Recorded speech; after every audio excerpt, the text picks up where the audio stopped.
চলতি মাসের শেষ দিকে নতুন রাজনৈতিক দল গঠন করতে যাচ্ছে ছাত্র জনতার গণ অভ্যুত্থানে গড়ে ওঠা প্ল্যাটফর্ম বৈষম্যবিরোধী ছাত্র আন্দোলন। আর এ দলের হাল ধরতে চলতি মাসেই অন্তর্বর্তী সরকারের উপদেষ্টা পরিষদ থেকে পদত্যাগ করবেন নাহিদ ইসলাম। দেশের বেসরকারি একটি টেলিভিশনকে দেওয়া সাক্ষাৎকারে তিনি এমনটা জানিয়েছেন। এ বিষয়ে উপদেষ্টা নাহিদ ইসলাম বলেন, আমরা যারা গণ অভ্যুত্থানে অংশগ্রহণ করেছিলাম মূলত ছাত্ররাই এটা নেতৃত্ব ছিল। ছাত্র এবং গণ অভ্যুত্থানের নেতৃত্বে একটা নতুন রাজনৈতিক দলের পরিকল্পনা বা আলোচনা রয়েছে।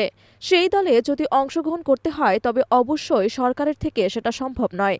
সেই দলে যদি আমরা যেতে চাই তবে সরকার থেকে আমি পদত্যাগ করব।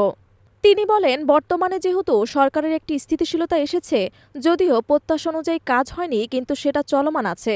আমাদের এখন রাজনৈতিক দলের কাজটা বেশি জরুরি। সেখানে আমি ব্যক্তিগতভাবে চিন্তা ভাবনা করছি, যদি সরকারে থাকার চেয়ে জনগণের মাঠে কাজ করাটা বেশি জরুরি মনে হয় তাহলে আমি সরকার ছেড়ে দেব এবং হয়তো সেই দলের প্রক্রিয়া যুক্ত হব। নাহিদ ইসলাম আরও বলেন, ঘোষণা হয়েছে যে এ মাসেই দল গঠন হবে। যদি তাই হয় তবে এ মাসেই সরকার ছেড়ে দলে অংশ নিব। আর কয়েকদিনের মধ্যেই একটা চূড়ান্ত সিদ্ধান্ত সবাই পাবেন, আপনারা জানতে পারবেন। তথ্য উপদেষ্টা বলেন, গত ৬ মাস ধরেই বৈষম্যবিরোধী ছাত্র আন্দোলন ও জাতীয় নাগরিক কমিটি কাজ করেছে। সারা দেশে তারাই মাঠ পর্যায়ে সাংগঠনিক কাজটা করে যাচ্ছে। আমি তো সরকারের দায়িত্ব ছিলাম, দল গোছানোর কাজটা তারাই করছে।